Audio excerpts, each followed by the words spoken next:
जय श्री कृष्ण।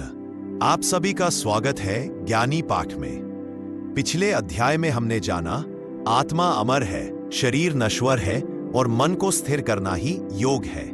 लेकिन अब अर्जुन के मन में एक नया प्रश्न उठता है। अगर ज्ञान इतना महान है, अगर आत्मा अमर है, तो फिर युद्ध क्यों? इसी प्रश्न का उत्तर है भगवद गीता का 3रा अध्याय कर्म योग। आइए शांत चित्त से, खुले हृदय से इस दिव्य ज्ञान को सुनते हैं। भाग 1, अर्जुन का प्रश्न, ज्ञान या कर्म। अर्जुन श्री कृष्ण से कहते हैं, हे केशव, यदि आप कहते हैं कि ज्ञान कर्म से श्रेष्ठ है, तो फिर मुझे इस भयानक युद्ध में क्यों प्रवृत्त कर रहे हैं? आपके वचन मेरे मन को भ्रमित कर रहे हैं। कृपया स्पष्ट रूप से बताइए, मेरे लिए श्रेयस्कर मार्ग कौन सा है? अर्जुन का प्रश्न हर युग के मनुष्य का प्रश्न है। हम यहां से क्या सीखते हैं? जब जीवन में 2 रास्ते सामने हो तो मन भ्रमित होना स्वाभाविक है। केवल आज नहीं, हर इंसान कभी ना कभी अर्जुन बनता है।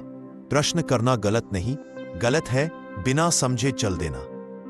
भाग 2, श्री कृष्ण का उत्तर, 2 मार्ग। श्री कृष्ण शांत स्वर में कहते हैं, अर्जुन, इस संसार में मैंने 2 मार्ग बताए हैं। एक ज्ञान योग उनके लिए जो चिंतनशील है, दूसरा कर्म योग उनके लिए जो कर्मशील है। लेकिन कर्म को त्याग कर कोई भी मनुष्य सिद्धि को प्राप्त नहीं कर सकता। कृष्ण आगे कहते हैं, केवल कर्म छोड़ देने से कोई सन्यासी नहीं बन जाता। हम यहां से क्या सीखते हैं? हर व्यक्ति का स्वभाव अलग होता है। सबके लिए एक ही मार्ग उपयुक्त नहीं। भाग जाना त्याग नहीं है। सच्चा त्याग कर्म करते हुए आसक्ति छोड़ना है। भाग 3, निष्क्रियता असंभव है। श्री कृष्ण कहते हैं, कोई भी मनुष्य क्षण भर भी कर्म किए बिना नहीं रह सकता। हर व्यक्ति प्रकृति के गुणों से कर्म करने को बाध्य है। जो बाहर से कर्म छोड़ता है लेकिन भीतर मन में इच्छाएं रखता है, वह मिथ्याचारी है। हम यहां से क्या सीखते हैं? केवल शरीर को रोकना पर्याप्त नहीं, मन का कर्म अधिक शक्तिशाली होता है। दिखावे का त्याग व्यर्थ है। सच्ची साधना भीतर से शुरू होती है। भाग 3, निष्क्रियता असंभव है। श्री कृष्ण कहते हैं, कोई भी मनुष्य क्षण भर भी कर्म किए बिना नहीं रह सकता। हर व्यक्ति प्रकृति के गुणों से कर्म करने को बाध्य है। जो बाहर से कर्म छोड़ता है लेकिन भीतर मन में इच्छाएं रखता है, वह मिथ्याचारी है। हम यहां से क्या सीखते हैं? केवल शरीर को रोकना पर्याप्त नहीं, मन का कर्म अधिक शक्तिशाली होता है। दिखावे का त्याग व्यर्थ है। सच्ची साधना भीतर से शुरू होती है। भाग 4, इंद्रियों का संयम। कृष्ण कहते हैं, जो व्यक्ति इंद्रियों को नियंत्रित करके कर्म करता है, वह श्रेष्ठ है। मन और इंद्रियों को वश में रखकर कर्म करना ही योग है। हम यहां से क्या सीखते हैं? इच्छाएं जीवन का हिस्सा है, लेकिन उनका गुलाम बनना विनाश है। संयम से किया गया कर्म शांति देता है। इंद्रियों पर विजय स्वयं पर विजय है। भाग 5, यज्ञ की भावना से कर्म। श्री कृष्ण कहते हैं, सृष्टि के प्रारंभ में प्रजापति ने यज्ञ के साथ मनुष्य को रचा। उन्होंने कहा, यज्ञ द्वारा तुम वृद्धि पाओगे।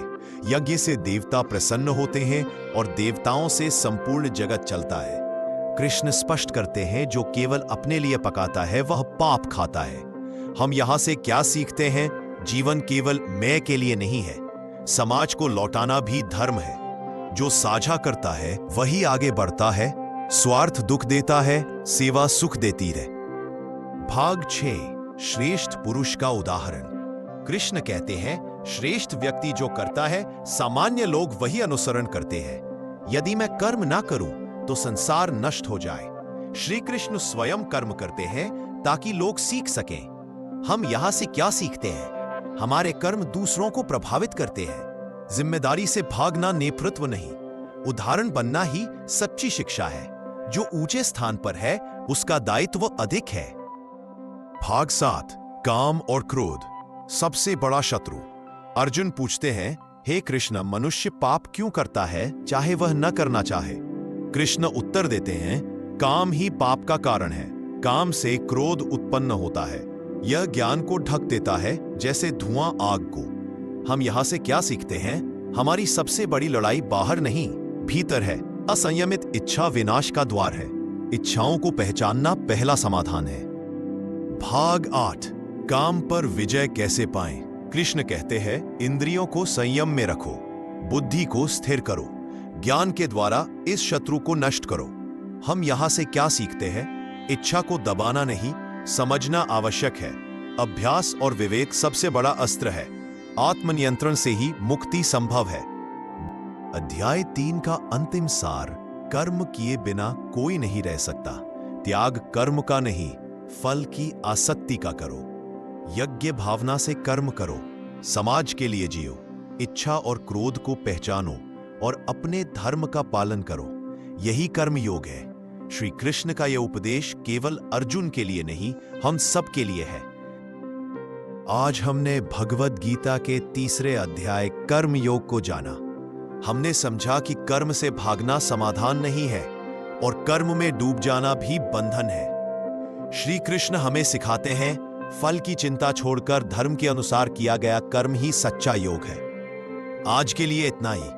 अगले वीडियो में हम जानेंगे भगवद गीता के 4थे अध्याय ज्ञान कर्म संन्यास योग के बारे में, जहां श्री कृष्ण बताएंगे ज्ञान क्या है, सच्चा त्याग क्या है और कर्म करते हुए मुक्त कैसे हुआ जाता है। इस दिव्य ज्ञान यात्रा में जुड़े रहिए। जय श्री कृष्ण।